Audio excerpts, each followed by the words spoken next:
I think there's this trope in every writer, or at least in the modern sort of writing age, of like jumping on a train and going somewhere overnight and writing, reading, just taking that slow sort of travel time to reflect. And maybe this is more of like a European idea. Maybe in Asia, there are some trains where this is like possible, but in America, I tried to do this on Amtrak in 2025, mind you. And this is sort of the story of what happened. So back in January of 2025, I had booked a coach seat on the Coast Starlight overnight from Seattle to Los Angeles. I'd booked this trip back in 2024 thinking this would be a great way to go visit some friends for a weekend in Santa Barbara and then continue on to San Diego to see my parents. I wanted to take this time as like a time to like reflect and to write, read a few books, and just try out this like chiller, more slow travel sort of vibe. And I was kind of hoping for like a no stress, just like, yeah, walk onto the train, walk off the train, and that's not what happened. So I took a little hopper flight from where I'm at here on the border of Eastern Washington and Idaho over to Seattle. I was able to ride the light rail from there to the Sonder Rail Spur. That's where I stayed overnight. That was an easy enough walk then to walk over to King Street Station and board the train. This part of the experience was wonderful. It was great to just show up at the train station, go to the ticketing person, get a ticket, and or get my ticket that I booked, get my seat assignment, and just walk on the train. I think I got there about maybe 20, 30 minutes before the train departed. There was no crazy, chaotic, just like TSA, and then like the fact that you have to like walk into a shopping mall that's told to you as a terminal. None of that stuff. This was really chill. King Street Station in Seattle was built back in like the early 1900s, so it feels like just, it feels old-timey. It's like beautiful, it's nice. It was very peaceful. It was a very peaceful start to this trip. So we boarded the train there in Seattle around like 10 in the morning.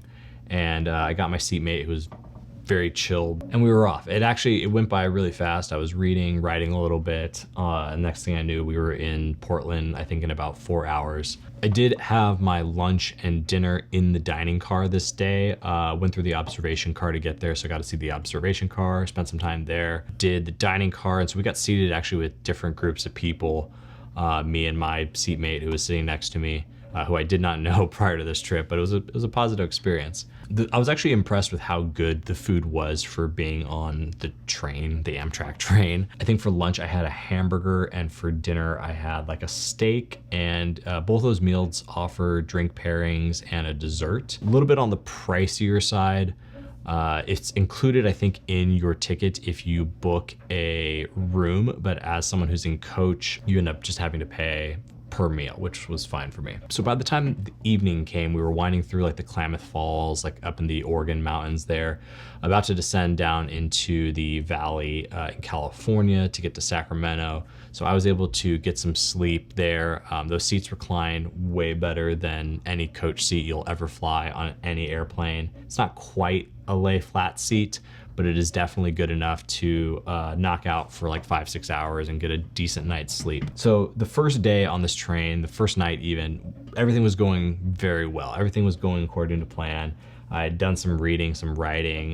The food was good. The company was good. The conversations were good. It was a good time. The views were great, obviously. What was supposed to happen was we were supposed to get into Sacramento, California, and then cut over to the San Francisco Bay Area, and then go down the coast. I was gonna get off in Santa Barbara for this weekend with some friends, and that was going to be the end of that trip, and then hop the Surfliner later to get down to San Diego. What actually happened was at about 6 in the morning, I had just started like rustling to get up.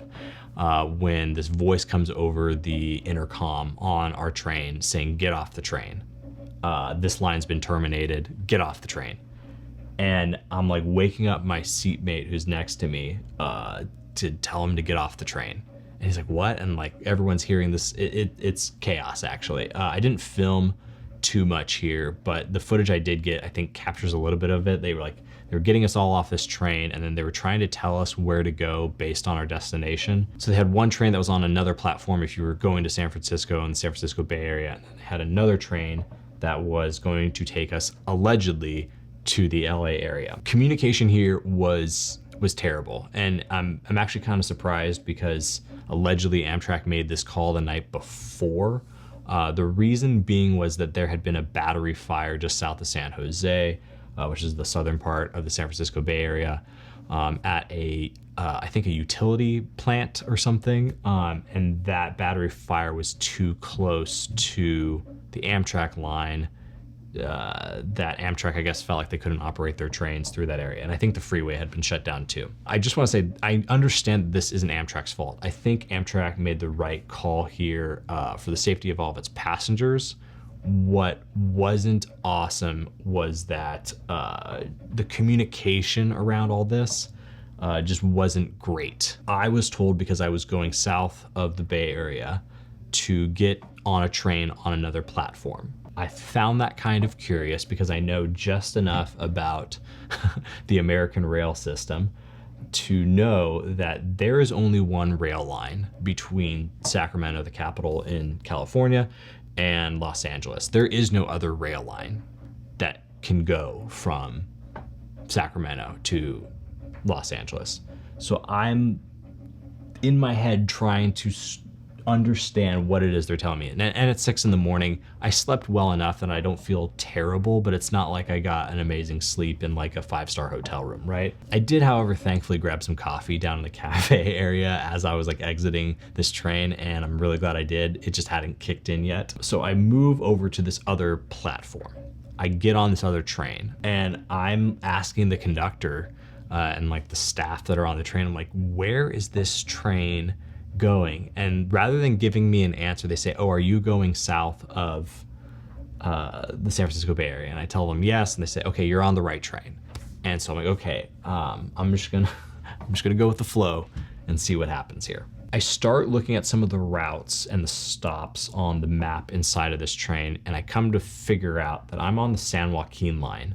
The San Joaquin line descends into the interior of California, the Central Valley area. I need to get to Santa Barbara, which is on the coast, is on the water. So what Amtrak didn't communicate to me was that they were gonna put all of us on this train, have it terminate in Bakersfield, have us jump on a bus then that was either gonna take us to LA or take us somewhere else, and then we were gonna transfer to whatever final station we were supposed to get to. I had to figure this out on my own through like a series of emails that came from Amtrak now after this train that I now had gotten on had already departed. And so like within the first hour of like now riding this train from Sacramento, not to the coast, but into like Fresno, that I was realizing this is not gonna work. I'm supposed to get into Santa Barbara at like 7 p.m., meet up with some friends, and if I don't make that connection, I'm gonna get into Santa Barbara too late. I might not be able to get to the house that we're staying at. But I'm having to actually be proactive about this. The staff I'm asking aren't able to help. I've gotten limited communication from Amtrak via text and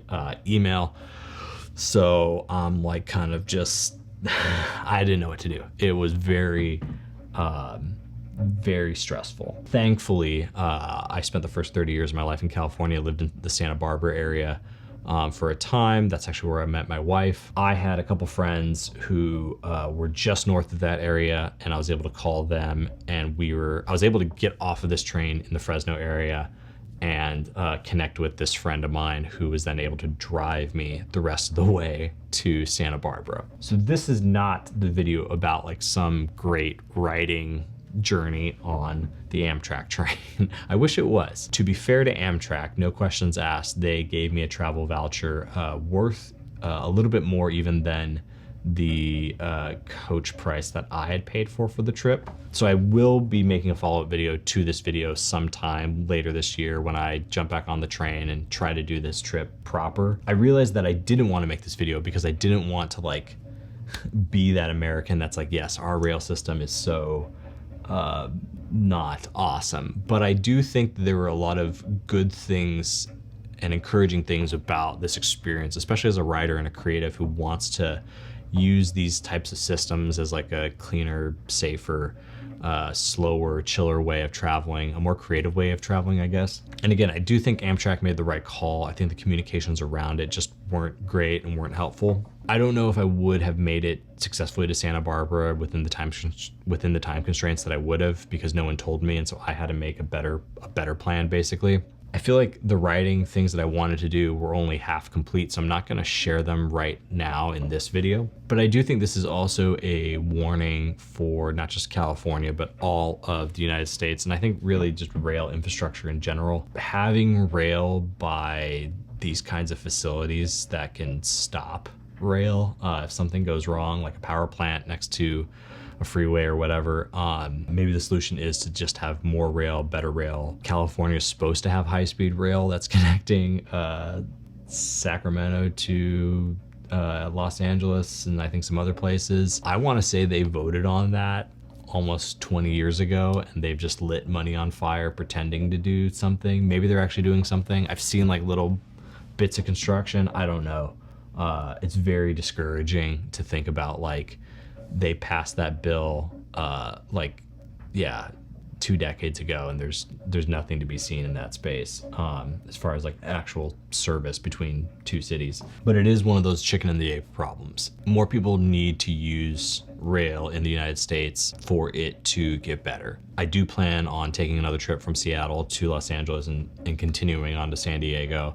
Also just seeing how easy it was to go between Seattle and Portland on the Coast Starlight. That has me thinking it'll be great to maybe travel out to the coast and not have to drive and just use the train between those 2 cities if I need to do things between those 2 cities. I'd ridden the Pacific Surfliner before between Santa Barbara, LA, and San Diego, so I already knew that that was like a good self-contained shorter route. Yeah, I don't know. I think I just need to have another experience on the overnight train that isn't caught up by this weird anomaly, but I did want to report it to all of you and tell kind of that story because that is a legitimate risk factor that I wasn't thinking about. I was more thinking about like delays and like, okay, maybe, you know, maybe I won't get there on time. Maybe I might get there like a couple hours late. And when it started looking like, oh no, I might not get there till tomorrow and might not even get there on the train, that I had to make a different call. Let me know down in the comments below if train travel, especially if you're a creator, is something that you're interested in. Have you had an experience, hopefully positive, on Amtrak or American Rail? Let me know down in the comments below. And if you have anything that you want me to specifically try while I take my next Amtrak train ride here as a writer, a creator, all these other things, let me know, and I just might give it a shot. The coffee wasn't bad. You know, for being on a train that was terminated, I'll take it, yeah. If you're not subscribed to this channel and you've gotten this far, please do so. And to everyone who already has, thank you so much. Be kind both in life and in the comments below, and like this video to send good vibes across the internet. We'll do it again soon. Later.